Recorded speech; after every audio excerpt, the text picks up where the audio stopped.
आज फिजिक्स में जो टॉपिक पढ़ेंगे अपन वो गाउस नियम का जो अनुप्रयोग है उसमें तीसरा अनुप्रयोग पढ़ेंगे। दो अनुप्रयोग अपन प्रीवियस वीडियो के अंदर कर चुके हैं।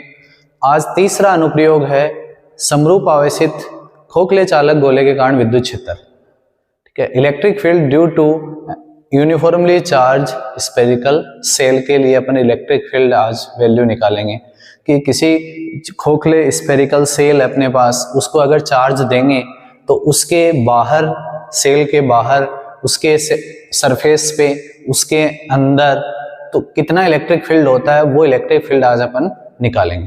तो आज अपन जो गाउस नियम का तीसरा जो एप्लीकेशन है वो पढ़ने जा रहे हैं, जो है आवेशित खोखले चालक गोले के कारण विद्युत क्षेत्र।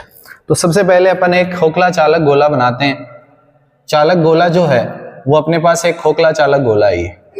ठीक है, इसकी रेडियस कितनी, कैपिटल आर इसकी रेडियस है, ये इसका सेंटर है। जब इस खोखले चालक गोले को अगर अपन आवेश देंगे तो सारा का सारा जो चार्ज है वो इसकी सरफेस पे डिस्ट्रीब्यूट हो जाता है।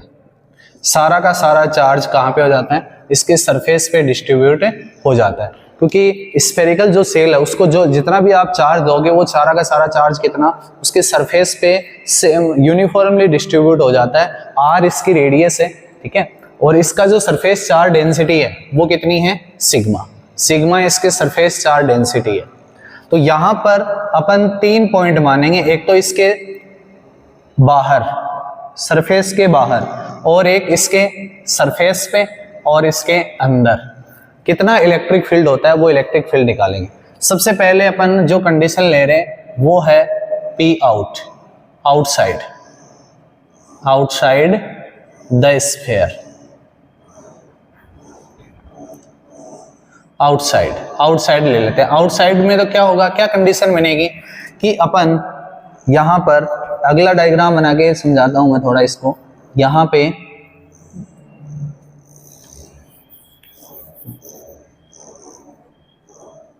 ये अपने पास स्फेरिकल सेल था, ठीक है, जिसकी रेडियस कितनी, आर, आर इसकी रेडियस कैपिटल आर, ये इसका सेंटर।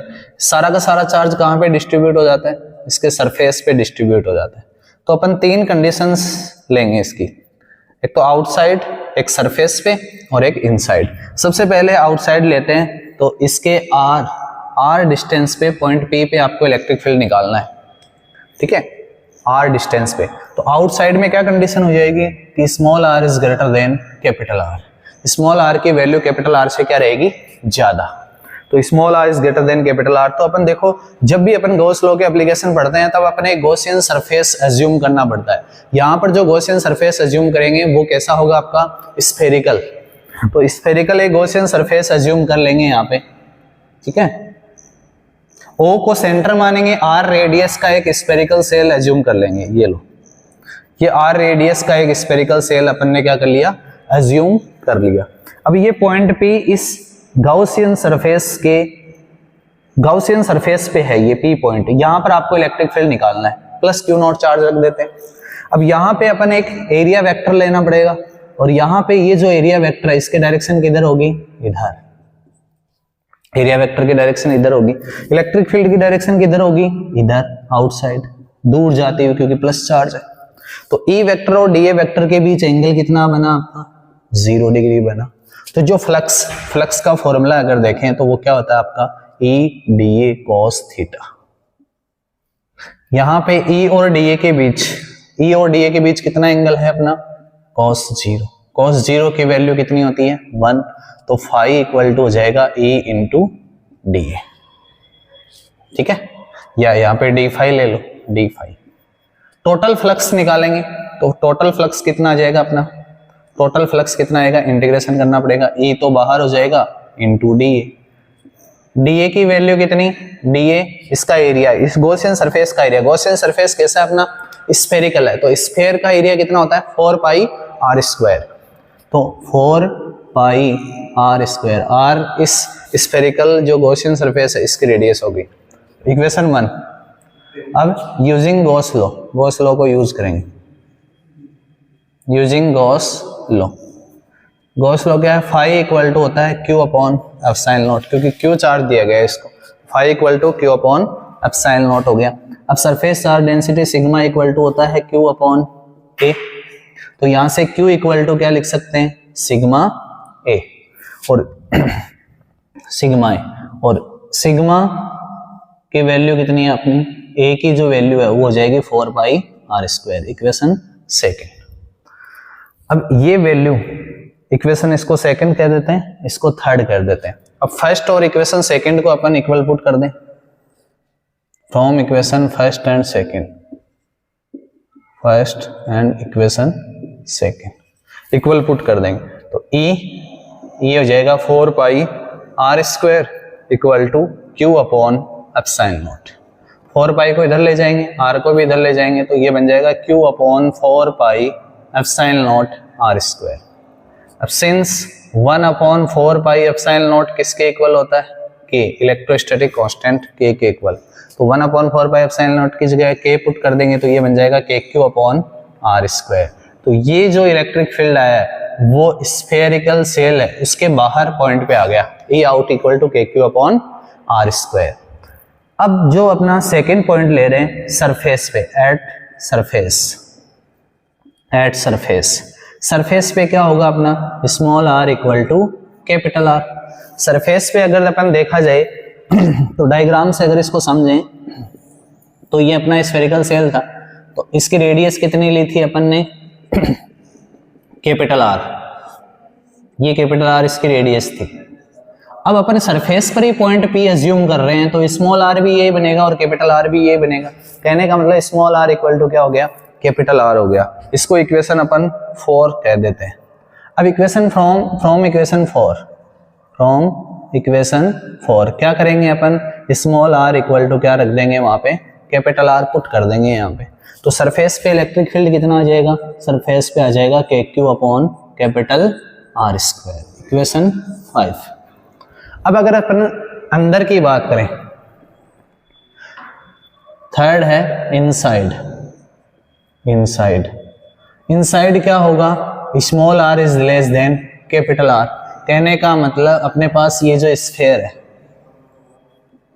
इसकी रेडियस कैपिटल आर थी, इसकी रेडियस थी कैपिटल आर, ये ओ पॉइंट। अब इसके अंदर अपन पॉइंट पी को अज्यूम करेंगे तो यहां पे अपने को एक गॉसियन सरफेस अंदर बनाना पड़ेगा। ये पॉइंट है अपना पी ये अपना पॉइंट पी है, इसकी रेडियस स्मॉल आर। तो यहां पे अगर देखा जाए तो small R is less than क्या बन गया, कैपिटल आर बन गया। अब देखो जो स्फेरिकल सेल होता है उसके अंदर टोटल चार्ज कितना, 0, क्योंकि स्फेरिकल सेल को अपन अगर चार्ज देते हैं तो वो सारा का सारा चार्ज उसके पृष्ठ पे, उसके सरफेस पे ही रहता है, उसके अंदर चार्ज कितना होता है, 0 होता है। तो यहाँ पे जो अंदर की बात करें Q की वैल्यू क्या होगी, 0। तो अगर अपन यहाँ पे यूज करें गॉस लॉ को, ठीक है, तो E into 4 pi R square equal to Q upon epsilon naught. तो अगर अंदर की बात करें तो चार्ज कितना, 0। Q की वैल्यू 0 होने की वजह से यहाँ पे जो इलेक्ट्रिक फील्ड आएगा अंदर वो भी कितना आएगा अपना, 0 आ जाएगा। तो स्फेरिकल जो सेल होता है उसके अंदर इलेक्ट्रिक फील्ड कितना होता है, 0। और क्यों होता है, इसका रीजन क्या है, क्योंकि स्फेरिकल सेल के अंदर चार्ज कितना होता है, 0 होता है। तो आज ये जो अपन ने देखा कि इस स्फीयर जो होता है उसके आउटसाइड इलेक्ट्रिक फील्ड कितना है, K Q upon small R square. Surface पे कितना आया, K Q upon capital R square. और अंदर कितना है इलेक्ट्रिक फील्ड, 0, क्योंकि अंदर चार्ज कितना है, 0 है, इसलिए इलेक्ट्रिक फील्ड कितना होगा, 0। अब अगर अपन इसको ग्राफिकली देखें तो R के साथ अगर इलेक्ट्रिक फील्ड को देखें अपन ग्राफ से, तो सबसे ज्यादा मैक्सिमम जो इलेक्ट्रिक फील्ड वो कहाँ मिलेगा अपने को, सरफेस पे मिलेगा। कितना, के क्यू अपॉन आर स्क्वायर। अंदर 0 होता है, सरफेस पे मैक्सिमम मिलेगा। और आउट का मतलब जैसे जैसे अपन स्फीयर से दूर जाएंगे इलेक्ट्रिक फील्ड क्या होता जाएगा, डिक्रीज होता जाएगा। तो small R is less than capital R, small R equal to capital R, small R is greater than capital R, ये चलेगा। मैक्सिमम कहाँ पे होगा अपना, सरफेस पे मैक्सिमम होगा। तो सरफेस पे क्या कंडीशन होती है, small R equal to capital R. अंदर 0 होता है तो ये तो शो करेंगे नहीं यहाँ पे। और यहाँ पर जो ये है R is greater than capital R, ये E आउट हो जाएगा, ये तो हो जाएगा सरफेस का। और ई आउट बाहर, ये हो जाएगा inversely proportional to R square. ये था अपना इलेक्ट्रिक फील्ड स्फेरिकल जो सेल है उसके आउटसाइड, इसके सरफेस पे और इसके अंदर। तो ये अपना गाउस नियम के जो 3 अनुप्रयोग थे वो आज कंप्लीट हो गए। धन्यवाद।